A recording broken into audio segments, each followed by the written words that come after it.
Isso aí, minha população, galera aí do segundo ano, um abraço, um beijo para todo mundo. Começar nossa aula da unidade 15 lá na página 16 e nós vamos começar a falar justamente aí, primeiro tentar entender dentro deste processo todinho que vamos discutir, o que foi a União Ibérica, tá? A União Ibérica foi uma unidade política que regeu ali a Península da Ibérica entre os anos de 1580 a 1640. Ela foi o resultado da união da dinastia entre as monarquias de Portugal e da Espanha. Vamos tentar entender primeiro um pouquinho desse episódio aí, dessa bagaça aí, do que mais ou menos aconteceu. Primeiro, o rei de Portugal, Dom Sebastião, né? Ele desapareceu numa batalha contra os mouros lá em Marrocos, né? Em 1578. Só que o rei ele não havia deixado herdeiros nenhum, né? Para suceder ali o trono. Como o rei não havia deixado herdeiros para suceder o trono, quem assumiu foi o seu tio-avô, Dom Henrique, né? Ele que assumiu o trono ali. Bom, no entanto, Dom Henrique acabou morrendo 2 anos depois. Olha só que infelicidade, hein? O rei Henrique acabou morrendo 2 anos depois. Como também não possui herdeiros diretos, foi iniciada uma crise de sucessão no trono português. Então, tu sabe como é que é a situação aí, né? Mexeu com dinheiro, mexeu com herança, né? Aparece a família toda, né? Isso aí é uma coisa que não muda e é maravilhoso, né? É uma coisa interessantíssima. Bom, após a morte de Dom Henrique, 3 pretendentes alegaram parentesco com Dom Sebastião. Olha, nessa hora, né? Como eu disse, meu irmão, na hora que apareceu herança, todo mundo já quer fazer exame de DNA. Eu sou parente aí, eu tô aí, por favor, me coloca na lista aí, né? Bom, então, após a morte de Dom Henrique, 3 pretendentes, né, como eu disse, alegaram parentesco com Dom Sebastião e lançaram-se na luta pelo trono. Entre os pretendentes estava o rei da Espanha, Felipe II, né? Entre um desses pretendentes estava o rei da Espanha, Felipe II, que possuía grande apoio entre os membros da nobreza portuguesa. Então ele tinha apoio dos membros da nobreza portuguesa. Bom, depois de invadir Portugal e vencer os pequenos conflitos, as pequenas batalhas que estavam ali contra um dos pretendentes do trono, principalmente ali o chamado Antônio, o rei Felipe II, foi coroado como rei de Portugal. Então, depois que ele entrou ali, ele foi nomeado rei de Portugal, conseguiu, não sei como conseguiu fazer um exame de DNA, mas o cara era parente ali e realmente ele assumiu ali o trono de Portugal. Bom, a partir desse episódio todinho, que é um episódio delicado, o que eu e você começamos a entender? A partir desse momento, dessa bagaça toda, dessa zona aí, dessa briga aí, acontece que inicia-se a União Ibérica. A União Ibérica foi justamente essa unidade política aí entre Portugal e Espanha entre o ano de 1580 a 1640 aí. Tá ok, galera? Bom, agora vamos continuar. Primeiro, um ponto importantíssimo aí a destacar, durante o seu reinado, Felipe II manteve os portugueses nos cargos relacionados à administração de Portugal e das colônias portuguesas ali, principalmente no que se refere aqui no Brasil. Então, ele não mexeu em nada. Pelo contrário, ele pensou, não, peraí, vamos deixar essa galera aqui e tal, não vamos mexer. Principalmente que nós temos que falar que muitos desses indivíduos que estavam nesses cargos relacionados apoiaram Felipe II. Pô, então não tem nexo, né? Eu tirar o cara que me apoiou tá aqui como rei. Como eu disse, ele recebeu muitos apoios de pessoas ligadas à nobreza de Portugal. Muitas dessas pessoas deram apoio justamente para ele. Então ele não tinha que mexer no cargo. E outra coisa que é interessante a destacar é que quando você fala da administração aqui do Brasil, ele também resolveu não mexer. Então ele falou, não, porra, vamos deixar do jeito que tá, porque ele sabia que era um momento muito, mas um momento muito delicado. Então, quando você fala de momentos delicados dentro da política, dentro da rivalidade, a principal coisa é não mexer em certas áreas, né? Isso é normal. Até hoje aqui no Brasil, a política, vamos dizer, ela funciona dessa determinada maneira, né? Existem certas coisas que você não mexe, existem cargos que você deixa, né? Justamente porque quando você recebe apoio de uma galera, realmente você não pode contrariar essa galera, porque é mais fácil te derrubar do poder, tá bom? Bom, nesse processo todinho aí, nós temos a Companhia das Índias Ocidentais, que foi fundada lá em 1621 por iniciativa de um grupo de calvinistas, né? Um grupo religioso aí, tá? Que eram calvinistas, que tinham algumas visões até um pouquinho bem radicais, né? E esses calvinistas, dentro desse processo aí de 1621, eles justamente fundaram a Companhia aí das Índias, né? Esse processo ele se deu por 7 províncias unidas ali dentro dos Países Baixos, tá? Que o objetivo deles era escapar das perseguições religiosas que ocorriam ali. Bom, essa Companhia das Índias ela recebeu justamente um monopólio do comércio com as colônias ocidentais, que pertenciam ali às 7 províncias das Índias Ocidentais, ali no Caribe, tá, aquelas regiões todinhas ali no Caribe, e o tráfico de escravos que tinham aqui no Brasil. Então elas recebiam um monopólio. Nós já falamos o que é monopólio dentro das aulas, né, principalmente nas aulas de presença, e nós já destacamos que o monopólio é quando você detém aquele produto seu, somente você pode comercializar aquele produto ali. Bom, dentro desse momento, né, já falei ali sobre a questão do Brasil, ali, e a Holanda era a colônia da Espanha. Olha que coisa interessante ali. A Holanda, naquele momento, ela era a colônia da Espanha, até 1581, quando a Holanda ali deixou de ser colônia e a Holanda transformou-se em independente. E aí que veio uma coisa interessante. Quando você alcança sua independência, você quer sair de casa, você quer justamente falar eu sou livre, amigo, a partir de agora você vai ter que se virar para se sustentar. Toda nação livre, ela tem que se virar para sustentar. Essa é a grande realidade. Como é que você vai crescer politicamente, economicamente? Como é que justamente você vai desenvolver a sua nação? Então, existem algumas estratégias ali que você tem que realmente realizar. Bom, nesse momento, né, os holandeses pensam, pô, caramba, vamos fazer o seguinte, vamos pensar no Brasil. Então a Holanda, que dentro desse momento era inimiga da Espanha, tá? Porque os Países Baixos pertenciam à Espanha e lutavam pela independência, o governo espanhol proibiu os holandeses de comercializar o açúcar aqui no Brasil. Caramba, então quando começa a união, olha que coisa interessante, quando começa a União Ibérica entre Espanha e Portugal, que passam a ter o mesmo rei, e existe uma rivalidade, meus filhos, com a Holanda por causa desse processo de independência, primeira coisa que a Espanha faz ali, o rei Felipe faz o seguinte, ó, a parada é o seguinte, o bagaço é o seguinte, vocês vão fazer o seguinte, eu não quero mais que os holandeses pisem aqui em solo. Então, acabou esse negócio de açúcar. Vai comprar suco União agora em outro supermercado, porque aqui não. Bom, essa situação ficou muito intensa ali, porque os holandeses ficaram muito bolados mesmo com essa situação aí. Então o governo espanhol proibiu os holandeses de comercializar o açúcar aqui do Brasil. E essa questão do açúcar, meus filhos, iria salvar muito a Holanda. Por quê? Porque se a Holanda agora conseguiu a sua independência, conseguiu ser uma nação livre, conseguiu se libertar das garras da Espanha, você precisa justamente movimentar a sua economia, você precisa crescer. E quando você encontra barreiras aí, que são barreiras grandes porque o açúcar rendia muito, quando você encontra essas barreiras aí, você já começa a ficar muito preocupado. Bom, então vamos lá.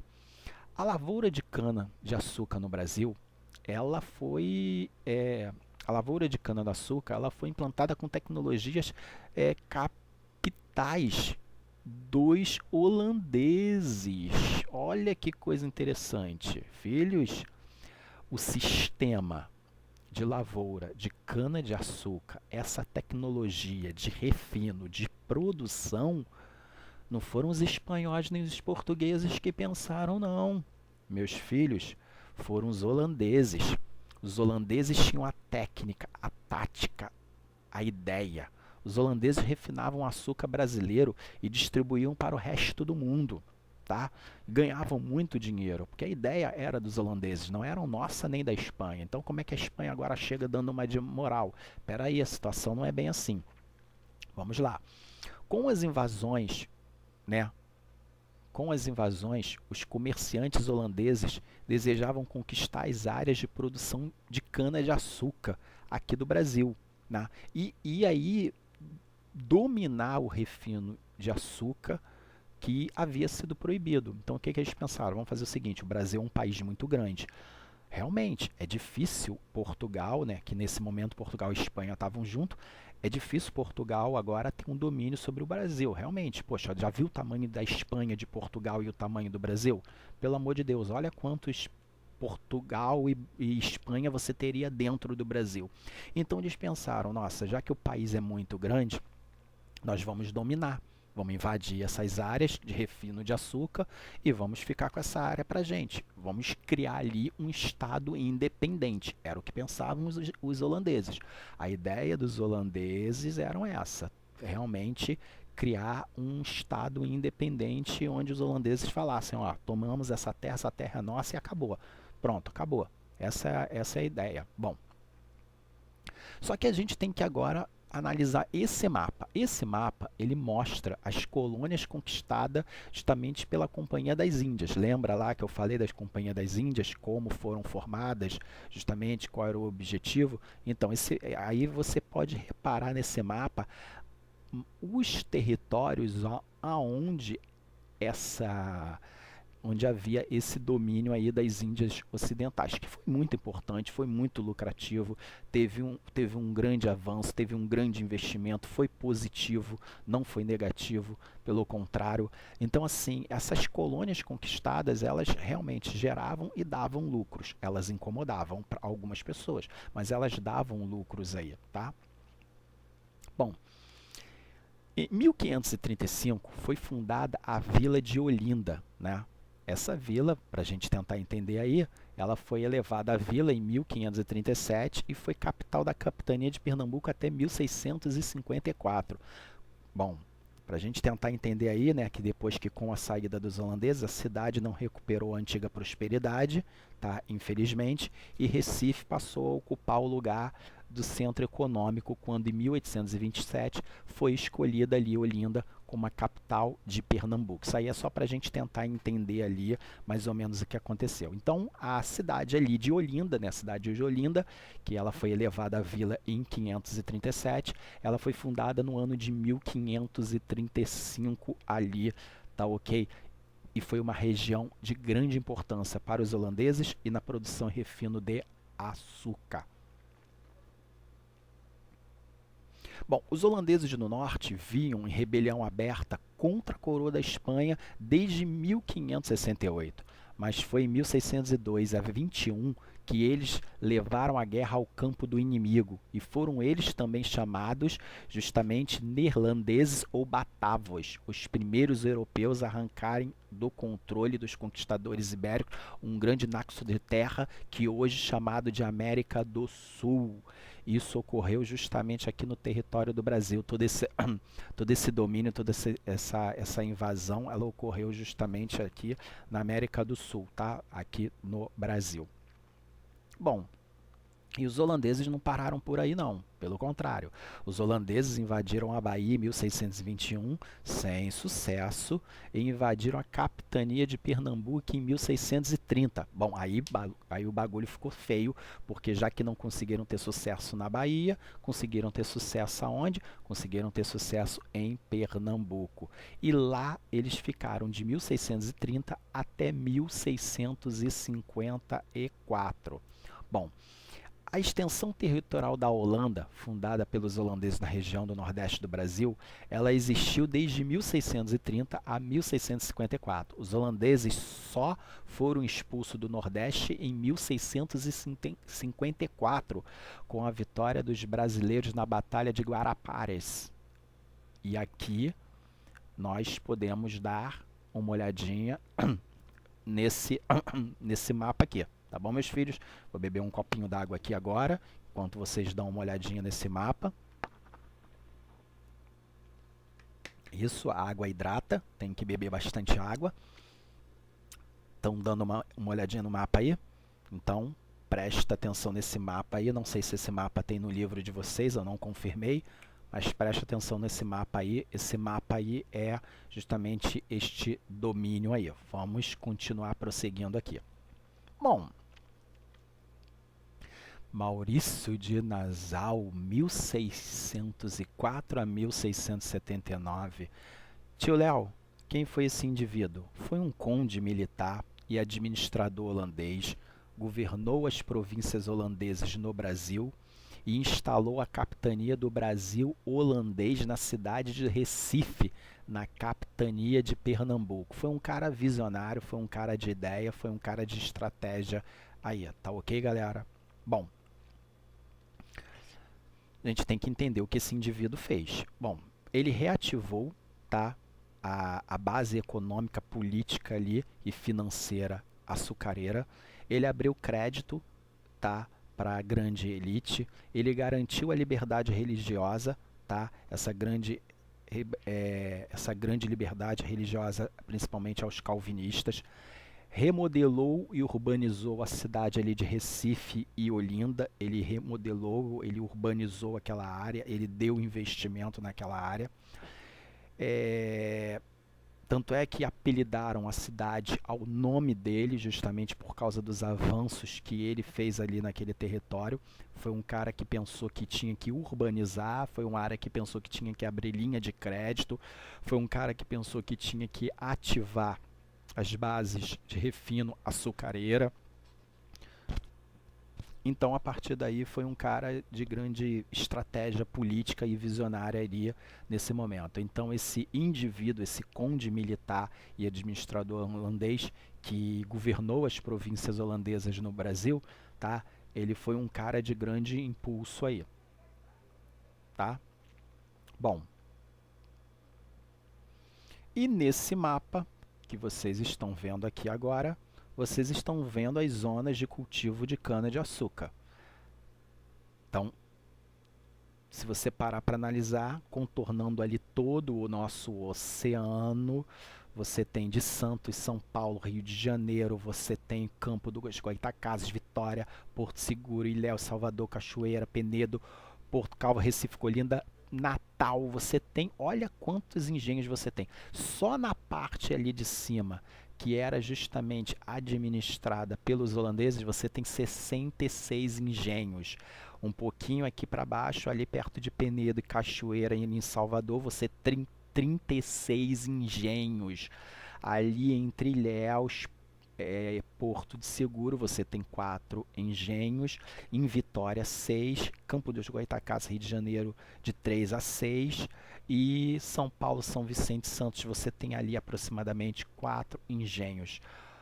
Gente, tudo isso aí são engenhos produtores de açúcar, da cana, para importação e exportação. Justamente é dinheiro em caixa, é dinheiro que entra. Nossa, quando a gente fica olhando isso aqui, a gente fica pensando assim, nossa, o Brasil, ele tem tudo para dar certo, ele tinha tudo para dar certo, né? Tudo isso a gente volta àquela teoria que fala da questão da gestão, né? Da administração, né? Da máquina do governo, da máquina do Estado, como é que eles administram o nosso país, como usar dinheiro. O dinheiro foi feito para ser usado. Dinheiro foi feito para ser usado, tá? Você gasta dinheiro, mas você usa o dinheiro. O dinheiro é feito para ser investido. Isso é uma coisa muito delicada no nosso país, tá? O Brasil é um país muito rico, com muitos recursos, E dá uma pena quando a gente olha para esse cenário todo e nós pensamos, cara, é muito dinheiro jogado fora e investimentos esses quase zero, tá? Bom, a partir daí nós temos a insurreição pernambucana, tá? E a gente vai tentar entender que bagaça é essa aí. Bom, primeiro foi o nome dado à revolta dos portugueses, primeiro os portugueses ali, né, os donos, os proprietários ali, a elite que vivia aqui no Brasil, né, ela estava muito bolada com a situação dos holandeses no Brasil, né, que os holandeses chegaram aqui e começaram a dominar nossa terra, começaram a dominar territórios, começaram justamente a fazer colônias para eles.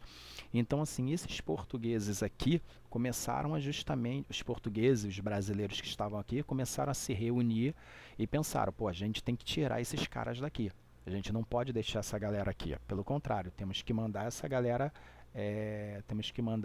embora, tá? Bom, então a partir daí, deste modo, tá, ficou conhecida também como a Guerra da Luz Divina, tá? Também ficou conhecida como a Guerra da Luz Divina, tá? Entre os anos de 1645 a 1654. Um dos nomes mais relevantes foi João Fernandes Vieira, que foi responsável por liderar esses portugueses nessa batalha contra os holandeses, tá? Os senhores de engenho tinham, nesse momento, o que, que aconteceu? Nesta revolta, tá? Nesta grande rebelião, nesta grande insurreição pernambucana, como eles falam, né? Os senhores de engenho tinham que pagar altos impostos, tá? Essa era a grande análise. Os senhores de engenho, para estarem aqui em território, tinham que pagar altos impostos.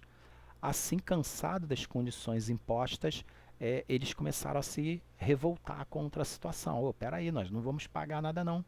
Fala sério, que parada é essa aí? Nós chegamos, fizemos investimento, vocês querem que a gente pague alguma coisa? E aí a situação começou a ficar doida, frenética, aí o bagulho começou a ficar louco aí, e realmente o pau comeu aí na situação, a situação ficou tensa, a situação ficou feia aí, né? Bom,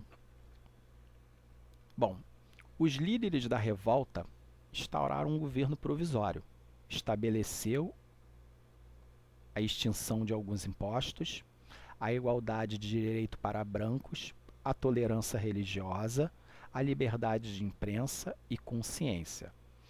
Bom, nessa grande análise, olha o que aconteceu. Implantou um sistema, naquele momento, totalmente diferente do Brasil, um sistema republicano totalmente diferente daquilo que o Brasil adotava. Eles adotaram uma nova bandeira, só para vocês terem ideia. A bandeira hoje, lá de Recife, é uma bandeira desenhada aos modelos da bandeira dos holandeses, tá ok? Bom, a partir daí você começa a perceber o que os holandeses fizeram o seguinte: os holandeses eles tomaram a colônia e criaram um estado separado, um estado único só para eles. É óbvio, evidente, que se eles fizeram isso aqui para acontecer, é óbvio que isso aqui estava para acontecer, porque isso aqui, meus filhos, era a insatisfação disso aqui, tá ok? Vamos lá. E aí vem a reação da coroa. O governador baiano, né, Conde dos Arcos, envia a Recife 2 navios e soldados armados para acabar com a revolta. Então vamos lá, o governador baiano, Conde dos Arcos, envia a Recife 2 navios e soldados armados para acabar com a revolta. É óbvio, evidente, que não começou bem assim, né?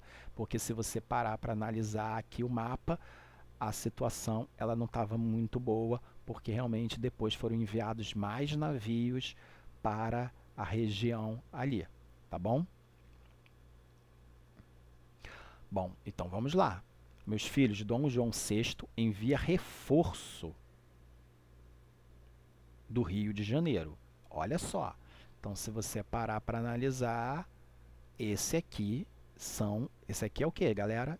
Esse aqui é o reforço que vem do Rio de Janeiro. São os navios da Bahia junto dos navios do Rio de Janeiro, justamente, que vão para esse território ali por causa dessa situação aqui, por causa desses líderes revolucionários que instalaram um governo provisório ali. Bom, outro ponto, foram enviados também tropas de Portugal para acabar com o movimento. Bom, aí, meus filhos, não precisa nem falar, né? Realmente a situação ficou feia.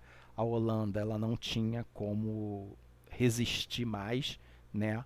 Dentro desse momento.